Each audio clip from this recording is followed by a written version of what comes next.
Mentality. আবার শেখ হাসিনাকে নিয়ে ভারতের প্রত্যেকটা রাজনৈতিক দলের যে মেন্টালিটি সবার কিন্তু পজিটিভ। আপনি প্রত্যেকে দেখবেন বাংলাদেশ সম্পর্কে তাদের নানান বক্তব্য থাকলেও শেখ হাসিনা ইস্যুতে তারা মনে করে বাংলাদেশের ক্ষমতায় যদি আওয়ামী লীগ থাকে বা শেখ হাসিনা থাকে তাহলে ভারত কিছুটা পজিটিভ। ইভেন এই সরকারকে হয়তো আনুষ্ঠানিকভাবে স্বীকৃতি দিলেও কূটনৈতিকভাবে, পররাষ্ট্রনীতিভাবে, রাষ্ট্র টু রাষ্ট্রের প্রধান হিসাবে, প্রতিবেশী দেশ হিসাবে আসলে আমরা এখন পর্যন্ত কোনো রকম অ্যাক্টিভিটিস দেখছি না যে মোদি ডক্টর ইউনূসের সাক্ষাৎই দিচ্ছেন না, দেখাই দিচ্ছেন না।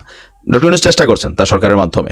তো এখন শেখ হাসিনাকে কি ভারত আদৌ ফেরত দেবে নাকি দেবে না, কমেন্টে জানাতে পারেন। তবে ওনার চ্যাপ্টার 2 শুরু হলো, দেখা যাক ইউনূস সরকার কি ইতিহাস তৈরি করেন, শেখ হাসিনাকে ফেরত আনতে পারেন নাকি ব্যর্থতার ইতিহাস তৈরি করেন যে ভাই পরবর্তী সময় মানুষ বলবে যে আরে আপনি মিয়া কি করে গেছেন জানি না, আপনার যে কতটুকু দৌড়, বিশ্ববিখ্যাত নোবেল বিজয়ী মানুষ তিনি। তো সময় বলে দেবে। দেশবাসী, আপনারা যে যেখান থেকে ভিডিওটি শুরু থেকে শেষ পর্যন্ত দেখেছেন আপনাদেরকে অসংখ্য ধন্যবাদ জানাই।